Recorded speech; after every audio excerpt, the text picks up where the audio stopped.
Hey everyone, Kyle once again. Welcome back to another movie review, and I decided to after I previously reviewed Child's Play, I decided to review the sequels. I say I might sooner, but I just figured why not. Review the first film, why not move on with the sequels? So moving on. So now here moving on to the sequel, Child's Play 2. Sorry Jack, Chucky's back. Which I like. I like this look of the on the poster here, where Chucky's gonna cut the head off with a check of Jack in the Box. It has his face like, oh, he's like, oh shit, he's gonna kill me. Which is, I think that's a good looking poster right there. Child's Play 2, I think, is a solid sequel. Um, I think that's what I think it is. I think it's a solid sequel. Like on the back of here, it says here by this person from Boston Globe, more fun than the original, thrilling. You'll laugh and scream. I still prefer the. Of course, the first one is always the best still, but Child's Play 2, I think is a fun sequel. Fun, more fun than the original, no, but I still think it's a fun sequel. The first one was still better. Um, so Brad Dourif comes back as the voice of Chucky, which once again he did another good job. Alex Vincent as Andy Barclay comes back. They got introduced to more characters. When it came out, it opened up #1 on the weekend. It came out in 1990, and it made like I believe it was on a budget of 13 million, made like 35 million. It was or 30 some, but I believe it's 35 million, and still was a success. It has much more lower ratings than the first film, like as a 5.7 on IMDb, and has a 40% Rotten Tomatoes. But regardless, and once again, but also it's directed by John Lafia,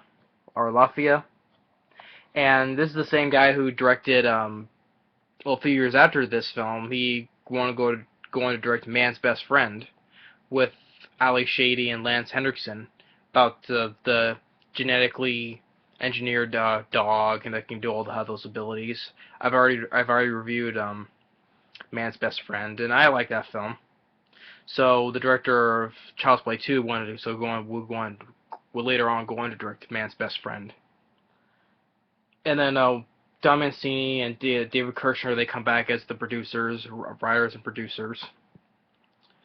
I like the score by Graham Lavelle, which he's done scores on other films that a couple of films that I reviewed.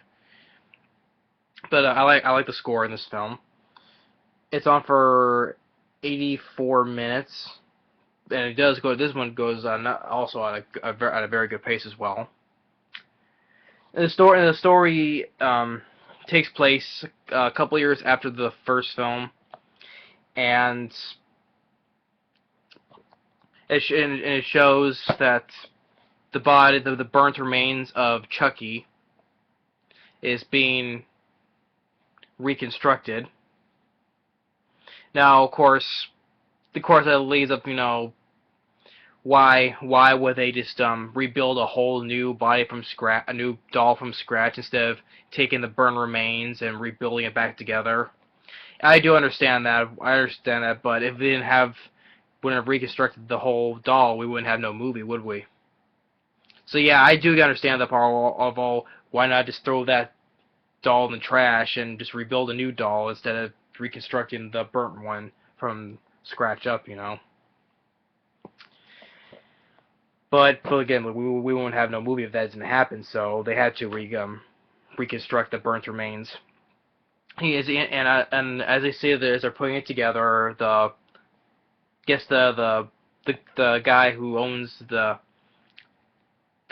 company is on his way, and he gets there, and he's talking with his sister. And this is another thing that as they're talking, they say that Andy Barclay's mother, played by Catherine Hicks from the first film, is the mother. She's under a psychic evaluation, and Andy Barclay is put in a foster, adoption place, waiting to be adopted, and they never explained, and they also they didn't talk about what happened to Chris Sarandon's character or his cop partner that happened to the end of the film. But they say that the mother is put under a psychic evaluation and is not is never been heard from again. Although she's under a psych evaluation, that said, and nothing else. You never heard from her. So that's another nitpick that I can that's another thing I can nitpick on because I liked Catherine Hicks in the first film, and to think that we never see her again except that they're told that she's put on a psychic evaluation. We never hear from Chris Sarandon's character or his cop partner, but what happens. So that's another nitpick I could do. But other than that, though, I can still say it's still a good film still. So as they're into the room where the doll's been reconstructed, the machine is ready to put the eyes in, and as they go in, this worker taps it, and all of a sudden lightning starts shocking, for coming from the eyes, and starts electrocuting the guy, sends him flying backwards, killing him. And then we cut to Andy Barclay, who's now in the foster care, as it was called. Couldn't figure out what the place was, but I think it's called foster care. So then he gets adopted by these by this couple. One of them is the one with the wife is played by Jenny Agutter, which probably mostly well known from starring in American Werewolf in London. So, he was the woman that the guy David Nahn's character liked. She's probably also well known for that film. So yeah, Jenny Agutter from American Werewolf in London. And then this guy, which is another problem. I just did not care. That's another problem. I didn't care for the foster parents who adopted Andy. I just didn't care for them, especially the husband played by Gerrit Graham. I thought he was a complete douchebag, especially towards Andy, and I didn't care for the character or the foster parent. He was just a complete douche to Andy, and I was hoping that he would die, that the character would die, and but I'm glad he did. But just want to say that, but the foster parents I did not care for, especially the husband. But they take him in, bring him to this into his new room. When he opens the closet, it has some other toys that because they took care of other foster kids from a couple times, and they had a bunch of toys, and one of them happened to be a good guy doll that fell out of the closet. And I'm thinking, okay, you read about this kid, and he had this case about this thing that happened with involving a good guy doll, and you have one stuffed in your closet, and would be wise enough to to hide it somewhere where the kid won't find it so it doesn't freak him out? I don't know. I had no idea, and you have a kid that had a problem with a good guy doll involving a murdering case, and you have one in your closets from previous kids that you took care of, and you have this kid who has a problem with a good guy doll, and you leave it up in the closet, and you don't hide it somewhere else where the kid won't be able to find it so it wouldn't freak him out. But hey, I don't understand, but they take it away, and they have another foster teenager named Kyle, really enough, played by Elise, and which is I thought she as Kyle she did a good job, Christina Elise. At first, she was in there a couple weeks, so she still hasn't fully unpacked, and then I like moments where her and Andy, they have like this, they start talking with each other, forming a little friendship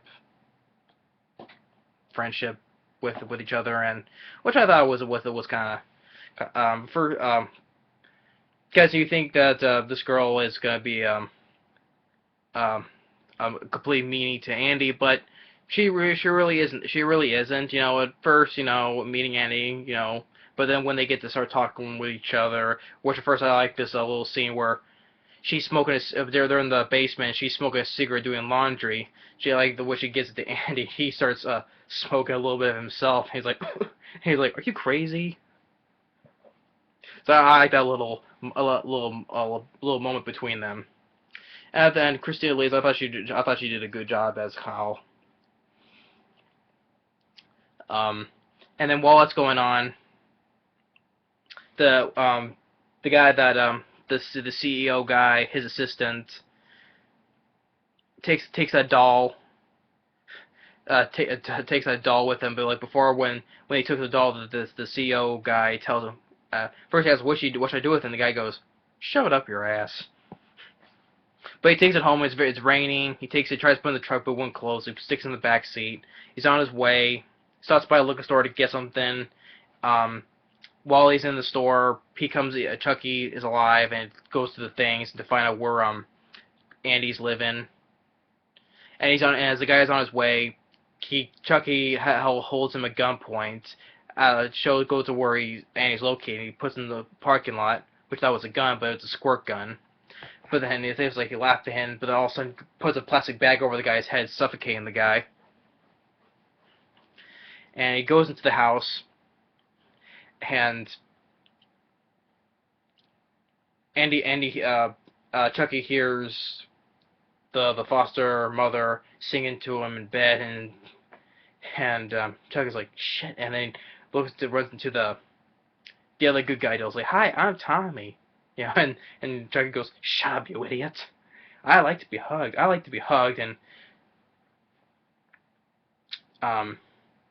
Chucky grabs this little ceramic statue that what the foster parents said that this little thing was valuable to the foster mother, but he goes and takes it and says, hug this, and starts beating the good guy doll's face, and then takes out and buries it. But then the next morning, the foster father starts acting like a jerk off to both of them, to Kyle and Andy. Especially to Andy. Did you do this? Okay, well, fine. You're both grounded then. I just did not like that character, the foster father. I just did not. He's just a complete douchebag. But as Andy goes out up into school, he goes to school. Chucky follows him to school, and then the teacher, which I recognize this woman who played the teacher.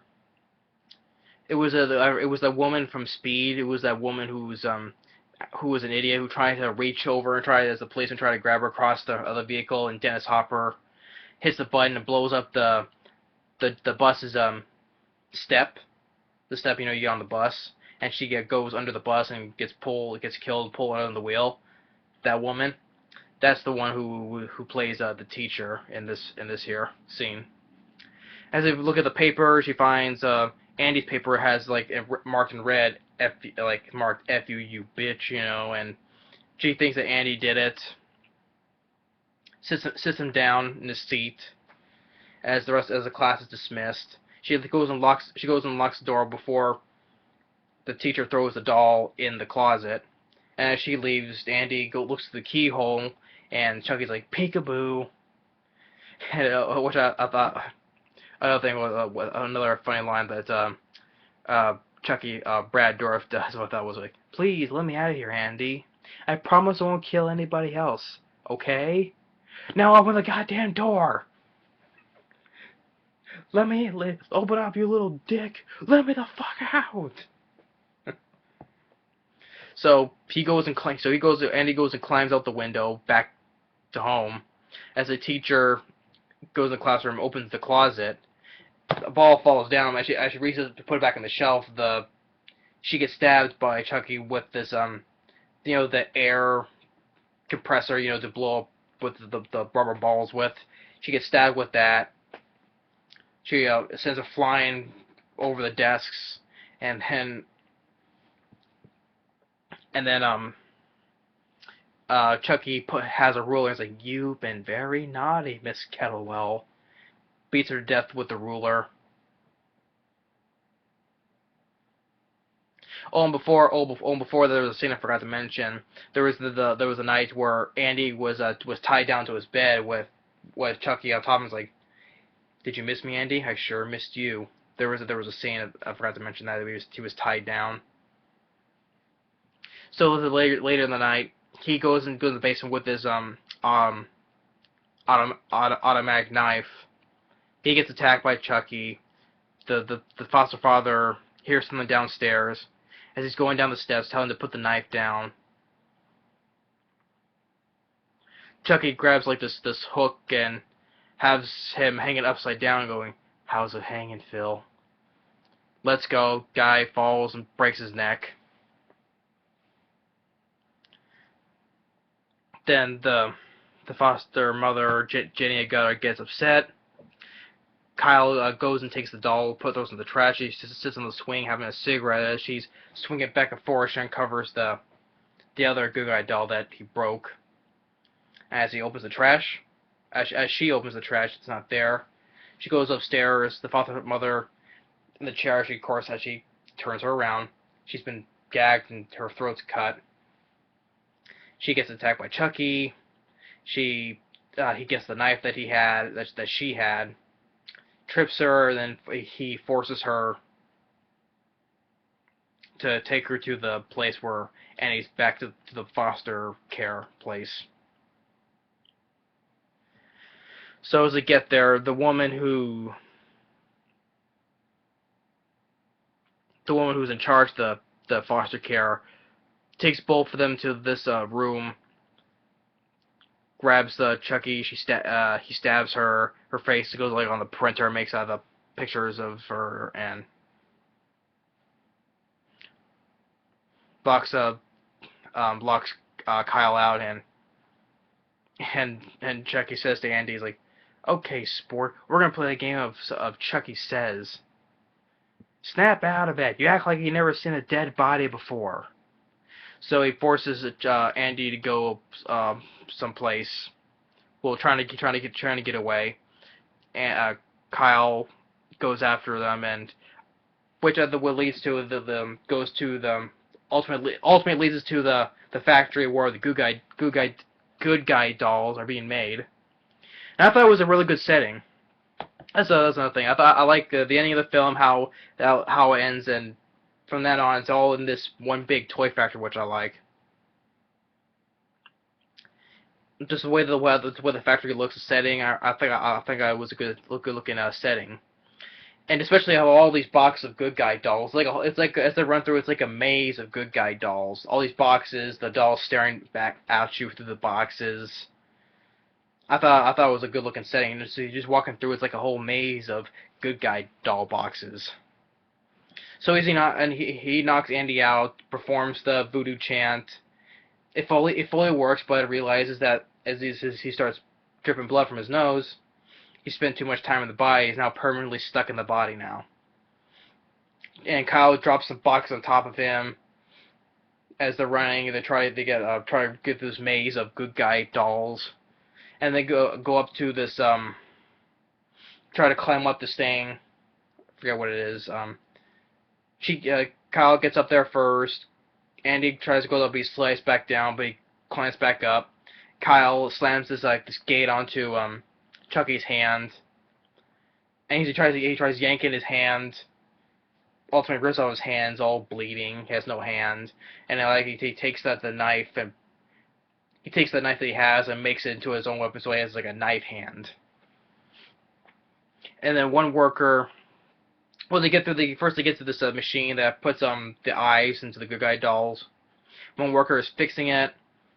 Chucky just swipes the guy in the face, and then the worker gets his eyes gouged out by putting by the good guy doll's eyes into him. Going the machine that puts the good guy doll's eyes and gouges his eyes out. What you see, the plastic eyes on his. Then Chucky tries to misses them. He gets like hit by a tray. Then he gets his legs stapled to this rack, whatever, and they send him up to this machine where they put the legs and the arms to the body, and they think it comes back out, it's like nothing's left, but they think he's dead. And then Kyle gets knocked out by the dead body of the worker, hanging by a rope. And then Chucky, he's still alive. He has no legs, and he tries to cuts this hose. He tries to stab Andy, but he gets his arm stuck. And of course, I thought it was a very I would say badass moment for Andy. He goes and just takes the lever of this hot plastic, and he just goes and opens and just burns the crap out of Chucky. It's like he just looks and just grabs that lever and just releases all that hot plastic on him. And he thought he's dead for sure. Chucky attacks Kyle, sticks that hose into his mouth, and his head starts inflating. He's like, as his head starts inflating up more and more, and then ultimately his head explodes. Plastic and blood everywhere. That was a good explosion of his head blowing up. And then it ends with them exiting the factory and says, "Where are we going to go?" Andy asks Kyle, "Where are we going?" "Home." "Where's home?" "Andy, you have no idea." So I enjoyed Child's Play 2. I got a couple of nitpicks here and there, but I think it's still a fun sequel. I still think it is a solid sequel, I would say. This one has this one film has much more of a body count than the first film, but of course the first one wasn't a really big body count, but of course when the sequels go on, of course it's more of a body count sequels. The cast, I think, Alex Vincent as Andy, he coming back, he did a good job. Brad Dourif, once again, he is once again excellent as Chucky. Christina Elise as Kyle, which I thought also did a good job. She was not like a typical girl who's always a damsel in distress. She was a strong character, try not to take any bull crap from Chucky. I thought that was one thing she did a good job. Also, like I said, her that she cares about Andy, little stuff from when they're in the home, they're both, trying to bond, have a relationship, Oh, I didn't mean to say that, I meant friendship, Friendship. But, like I said, the scene I like where they're just talking in the laundry, he had actually, gives him the cigarette and he smokes a little bit. That was kind of funny. So yeah, I like these two interacting with each other, having a good friendship. I like the scene, especially I like the ending. I thought it was a fantastic ending. How the way it ends in this toy factory with all these maze of good guy doll boxes, the setting of this factory, good ending. Just his versus Andy gets his moment where just hits him with the hot plastic and his head blows up. Then of course, like I said, the nitpicks, like I said, in the beginning, of course, the thing of why would they just reconstruct that burnt remains of that body instead of building a whole new doll, or the fact that with Andy's mother is not never seen again, except that we're told that she's on a psychic evaluation. You never hear from Chris Sarandon's character or his cop partner about what happened. I did not care for I did not care for the foster parents, especially the foster father, who's a complete douchebag to especially to Andy. Did not care if I wished he would die. He did. But so that's not. I just didn't care for the foster parents. Yeah, I know Jenny Agutter. I know she was an American Werewolf in London, but I just rather watch her be in that more in that film than this film. So, I did like the score by Graham Revell. Um, the effects on Chucky once again were really well done.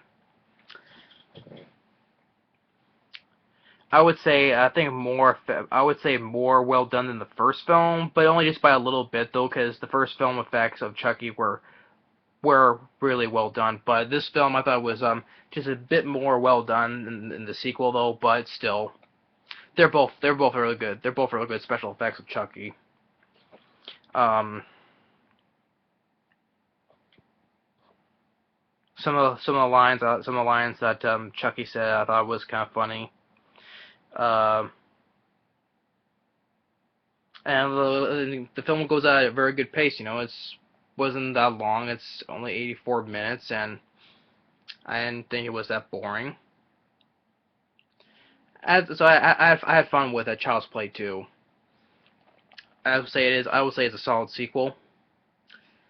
Like Alex Vincent, Christina Elise, Brad Dourif, they were good.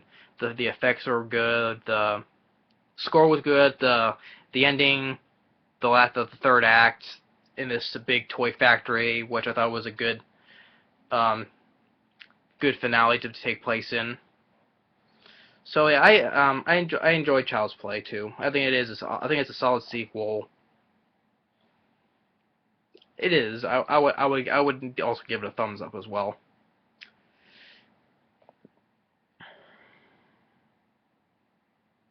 So yeah, that's basically it. So that's my review for Child's Play 2. Sorry, Chucky's back. I still like that poster. He's cutting with that Jack in the Box face. Oh no, you're gonna kill me. So yeah, Child's Play 2, fun, solid sequel.